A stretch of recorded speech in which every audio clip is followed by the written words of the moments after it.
Hi friends, welcome back to A V Shetty channel. ಶಿಕ್ಷಣ ಇಲಾಖೆಯು ಪ್ರಸ್ತುತವಾಗಿ ಎಲ್ಲ ಮಟ್ಟದ ನೌಕರರಿಗೆ ಕರ್ನಾಟಕ ಆಧುನಿಕ ಹಾಜರಾತಿ ನಿರ್ವಹಣಾ ವ್ಯವಸ್ಥೆ ಕ್ಯಾಮ್ಸ್ ಅನ್ನು ಅಂದರೆ Karnataka advanced attendance management system ಅನ್ನು ಜಾರಿಗೆ ತಂದಿದೆ. ಈ ವ್ಯವಸ್ಥೆಯಲ್ಲಿ ಎಲ್ಲ ಶಿಕ್ಷಕರು ಮತ್ತು ಅಧಿಕಾರಿ ವರ್ಗದವರು ಕೂಡ ಇದೇ ಹಾಜರಾತಿಗೆ ಒಳಪಡಬೇಕಾಗುತ್ತೆ.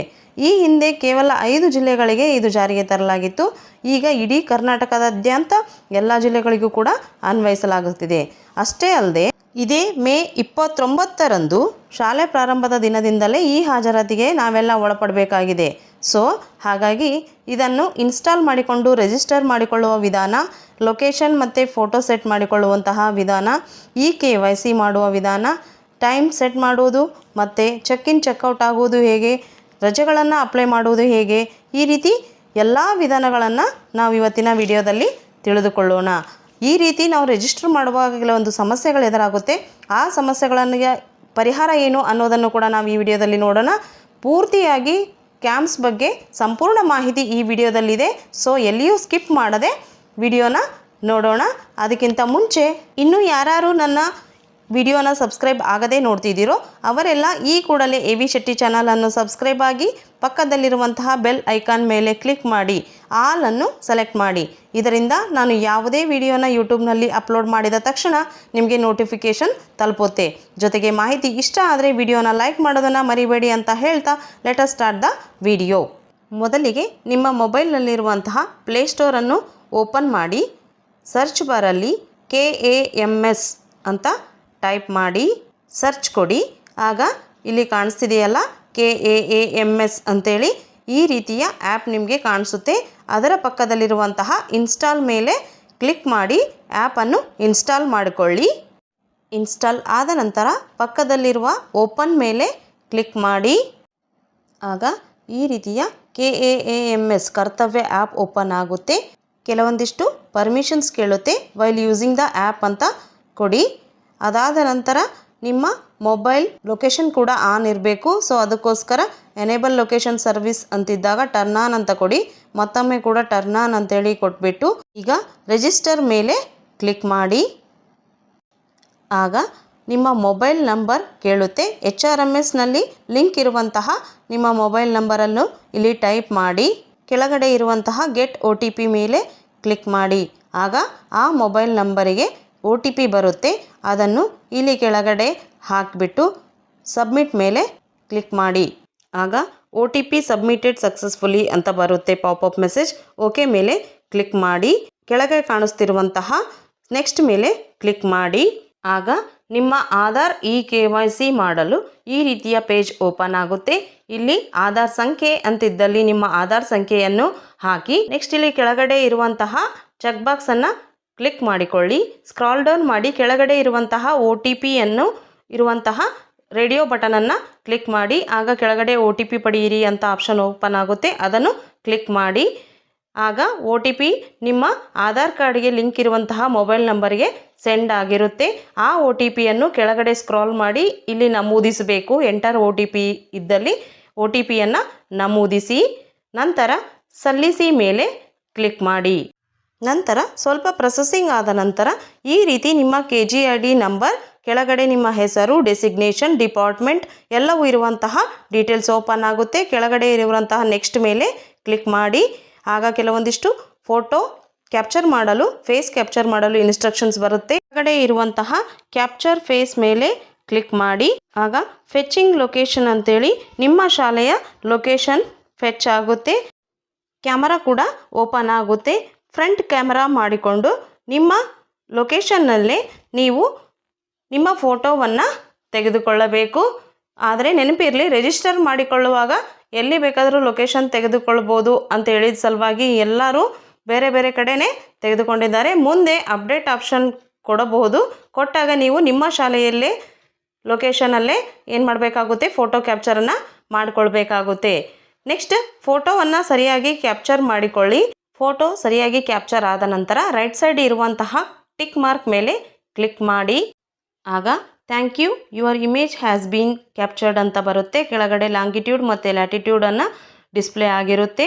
ಅಲ್ಲಿ ಕೆಳಗಡೆ ಇರುವಂತಹ ನೆಕ್ಸ್ಟ್ ಮೇಲೆ ಕ್ಲಿಕ್ ಮಾಡಿ.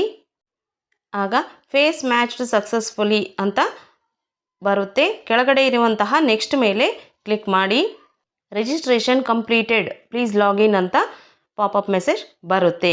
ಈ ರೀತಿಯ ಸ್ಕ್ರೀನ್ ಬಂದ ನಂತರ ರಿಜಿಸ್ಟ್ರೇಷನ್ ಕಂಪ್ಲೀಟ್ ಆದಂತೆ ಆಯಿತು. ನೀವು ಈಗ ಲಾಗಿನ್ ಆಗಿ ಚೆಕ್ ಇನ್ ಚೆಕ್ಔಟ್ ಆಗಲು ಪ್ಲೀಸ್ ಲಾಗಿನ್ ಮೇಲೆ ಕ್ಲಿಕ್ ಮಾಡಿ ಲಾಗಿನ್ ಆಗಬೇಕಾಗುತ್ತೆ. ಅದಕ್ಕಿಂತ ಮುಂಚೆ ಈ ರೀತಿ ರಿಜಿಸ್ಟರ್ನಲ್ಲಿ ಏನೇನು ಸಮಸ್ಯೆಗಳು ಎದುರಾಗ್ತವೆ, ಅದಕ್ಕೆ ಪರಿಹಾರ ಏನು ಅನ್ನೋದನ್ನು ನಾನೀಗ ತೋರಿಸ್ತಿದ್ದೀನಿ. For example, this KGID number is not available, please contact HRMS ಅಂತ ಬಂದರೆ ನಿಮ್ಮ HRMSಗೆ KGID ನಂಬರ್ ಲಿಂಕ್ ಆಗಿರೋದಿಲ್ಲ. ಸೊ ನಿಮ್ಮ DDOರನ್ನು ಸಂಪರ್ಕಿಸಿ ನಿಮ್ಮ KGID ನಂಬರನ್ನು HRMS ಅಲ್ಲಿ ಅಪ್ಡೇಟ್ ಮಾಡಿಸ್ಕೊಳ್ಬೇಕು. ಆಗ ಈ ಸಮಸ್ಯೆ ಕ್ಲಿಯರ್ ಆಗುತ್ತೆ. ಇನ್ನು ಈ ರೀತಿ ಎರರ್ ಲೋಡಿಂಗ್ ಪೇಜ್ ಅಂತ ಬಂದರೆ ಇದು ನೆಟ್ವರ್ಕ್ ಇಶ್ಯೂ ಆಗಿರುತ್ತೆ. ಸೊ ಸ್ವಲ್ಪ ಸಮಯದ ನಂತರ ಪ್ರಯತ್ನಿಸಿ, ಈ ನೆಟ್ವರ್ಕ್ ಇಶ್ಯೂ ಕ್ಲಿಯರ್ ಆಗಿ ನಿಮಗೆ ಮತ್ತೆ ಆ್ಯಪ್ ಓಪನ್ ಆಗುತ್ತೆ. ಈ ರೀತಿ error something went wrong please try again ಅಂತ ಬಂದರೂ ಕೂಡ ಇದು ಕೂಡ ನೆಟ್ವರ್ಕ್ ಇಶ್ಯೂ ಆಗಿರುತ್ತೆ. ಸೊ ಸ್ವಲ್ಪ ಸರ್ವರ್ ಸ್ಲೋ ಇದ್ದಾಗ ಈ ರೀತಿ ಆಗಿರುತ್ತೆ. ನೀವು ಮತ್ತೆ ಸ್ವಲ್ಪ ಸಮಯದ ನಂತರ ಪ್ರಯತ್ನಿಸಿ, ಆ್ಯಪ್ ಓಪನ್ ಆಗುತ್ತೆ. ಇನ್ನು the name as per Aadhaar is not matching with HRMS, kindly contact HRMS ಅಂತ ಈ ರೀತಿ ಏನಾದರೂ ಡಿಸ್ಪ್ಲೇ ಆದರೆ ನಿಮ್ಮ HRMSನಲ್ಲಿ ಇರುವಂತಹ ಹೆಸರಿಗೂ ನಿಮ್ಮ ಆಧಾರ್ ಕಾರ್ಡ್ನಲ್ಲಿರುವಂತಹ ಹೆಸರಿಗೂ ಮ್ಯಾಚ್ ಇರುವುದಿಲ್ಲ, ಏನೋ ಸ್ವಲ್ಪ ವ್ಯತ್ಯಾಸ ಆಗಿರುತ್ತೆ. ಸೊ ನಿಮ್ಮ ಹೆಸರು ಯಾವುದರಲ್ಲಿ ಸರಿಯಾಗಿದೆಯೋ ಮೊದಲು ಚೆಕ್ ಮಾಡ್ಕೊಳ್ಳಿ. ನಂತರ ಯಾವುದರಲ್ಲಿ ತಪ್ಪಾಗಿದೆಯೋ ಅದನ್ನು ನೀವು ಸರಿಪಡಿಸಬೇಕಾಗುತ್ತೆ. ಒಂದು ವೇಳೆ ಆಧಾರ್ ಕಾರ್ಡ್ನಲ್ಲಿ ನಿಮ್ಮ ಹೆಸರು ತಪ್ಪಾಗಿದ್ದರೆ ಆಧಾರ್ ಸೆಂಟರ್ಗೆ ಹೋಗಿಬಿಟ್ಟು ನಿಮ್ಮ ಆಧಾರ್ ತಿದ್ದುಪಡಿ ಮಾಡ್ಕೊಳ್ಬೇಕಾಗುತ್ತೆ ಹೆಸರನ್ನು. ಒಂದು ವೇಳೆ HRMSನಲ್ಲಿ ನೇಮ್ ತಪ್ಪಾಗಿದ್ದರೆ ನಿಮ್ಮ DDOರನ್ನು ಸಂಪರ್ಕಿಸಿ DDOನಲ್ಲಿ ಏನು ಮಾಡಬೇಕಾಗುತ್ತೆ ಅಂತಂದರೆ HRMSನಲ್ಲಿ ಅಪ್ಡೇಟ್ ಮಾಡಿಸ್ಕೊಳ್ಬೇಕಾಗುತ್ತೆ. ನೆಕ್ಸ್ಟ್ ಇನ್ನು the captured face does not match with the Aadhaar photo, please update your Aadhaar photo ಅಂತ ಏನಾದರೂ ಬಂದರೆ ಆಧಾರ್ ಫೋಟೋ ತುಂಬ ಹಳೆಯದಾಗಿರುತ್ತೆ. ಸೊ ಆಧಾರ್ ಕೇಂದ್ರಕ್ಕೆ ಹೋಗಿ ನೀವೇನು ಮಾಡಬೇಕಾಗುತ್ತೆ, ಫೋಟೋವನ್ನು ಅಪ್ಡೇಟ್ ಮಾಡಿಸ್ಕೊಳ್ಬೇಕಾಗುತ್ತೆ. ಆಗ ಈ ಸಮಸ್ಯೆಗೆ ಪರಿಹಾರ ಸಿಗುತ್ತೆ.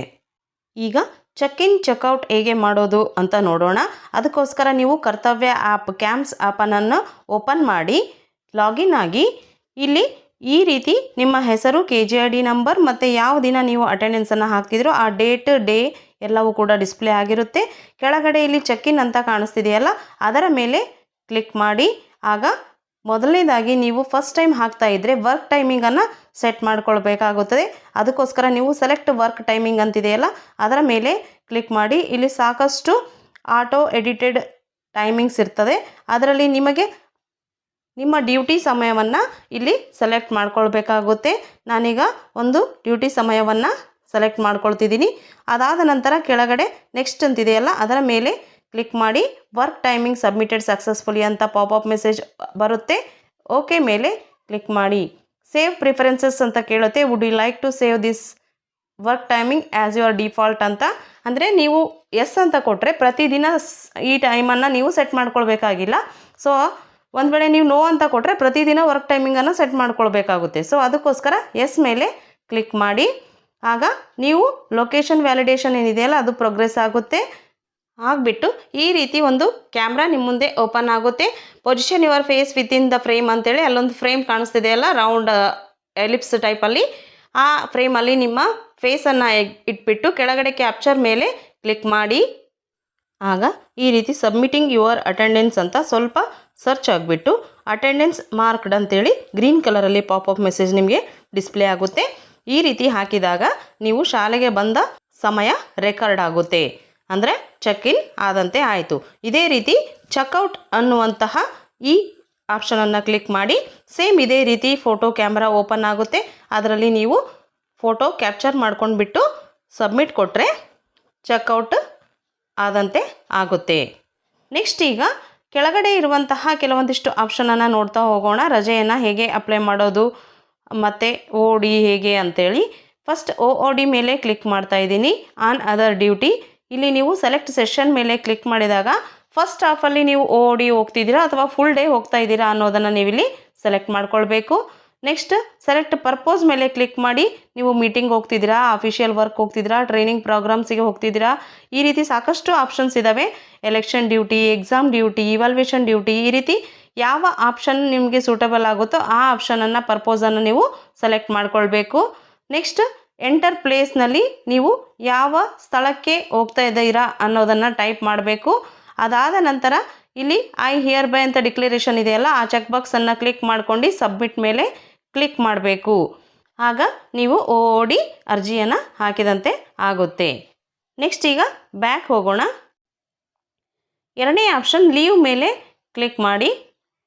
ಅಪ್ಲೈ ಫಾರ್ ಲೀವ್ ಅಂತಿದೆಯಲ್ಲ, ನೀವು ರಜೆಯನ್ನು ಹಾಕಬೇಕಾಗಿದ್ರೆ ಅಪ್ಲೈ ಫಾರ್ ಲೀವ್ ಮೇಲೆ ಕ್ಲಿಕ್ ಮಾಡಿ. ಲೀವ್ ಟೈಪನ್ನು ನೀವಿಲ್ಲಿ ಡ್ರಾಪ್ ಡೌನಿಂದ ಸೆಲೆಕ್ಟ್ ಮಾಡ್ಕೊಳ್ಬೇಕಾಗುತ್ತೆ. ಇಲ್ಲಿ ಕೂಡ ಸಾಕಷ್ಟು ರೀತಿಯ ಲೀವ್ಗಳು ಇದ್ದಾವೆ. ಉದಾಹರಣೆ child care leave, casual leave, half day leave, second half first half ಅಂತ ಎರಡೂ ಕೂಡ ಇದೆ. EL ಹಾಕಬೇಕಾದ್ರೆ ಅರ್ನ್ಡ್ ಲೀವ್ ಅಂತಿದೆ. ಆ ನಂತರ ಹಾಫ್ ಪೇ ಲೀವ್ ಇದೆ, ಲೀವ್ ಸ್ಯಾಲ್ರಿ, ಈ ರೀತಿ ಮೆನ್ಸ್ಟ್ರಲ್ ಲೀವು, ಮ್ಯಾಟರ್ನಿಟಿ ಲೀವು, ತುಂಬ ರೀತಿಯ ಲೀವ್ಗಳಿದ್ದಾವೆ. ನೀವು ಸಾಮಾನ್ಯವಾಗಿ ಸಾಂದರ್ಭಿಕ ರಜೆಯನ್ನು ಹಾಕ್ತಿದ್ರೆ ಕ್ಯಾಶುವಲ್ ಲೀವ್ ಅಂತಿದೆಯಲ್ಲ, ಅದನ್ನು ನೀವು ಸೆಲೆಕ್ಟ್ ಮಾಡ್ಕೊಳ್ಬೇಕಾಗುತ್ತೆ. ಕ್ಯಾಶುವಲ್ ಲೀವನ್ನು ಸೆಲೆಕ್ಟ್ ಮಾಡಿ ಮೇಲಿರುವಂತಹ ರಾಂಗ್ ಮೇಲೆ ಕ್ಲಿಕ್ ಮಾಡಿ. ನಂತರ ಇಲ್ಲಿ ಫ್ರಮ್ ಮತ್ತು ಟು ಡೇಟ್ ಇದೆ. ಫ್ರಮ್ ಒಂದೇ ದಿನ ನೀವೇನಾದರೂ ಕ್ಯಾಶುವಲ್ ಲೀವ್ CL ಹಾಕ್ತಾ ಇದ್ದರೆ ಫ್ರಮ್ ಡೇಟ್ ಮೇಲೆ ಕ್ಲಿಕ್ ಮಾಡಿ ಆವತ್ತಿನ ಡೇಟನ್ನು ಸೆಲೆಕ್ಟ್ ಮಾಡ್ಕೊಳ್ಳಿ. ಟು ಡೇಟ್ ಮೇಲೆ ಕೂಡ ಆವತ್ತಿನ ಡೇಟನ್ನೇ ಸೆಲೆಕ್ಟ್ ಮಾಡ್ಕೊಳ್ಬೇಕು.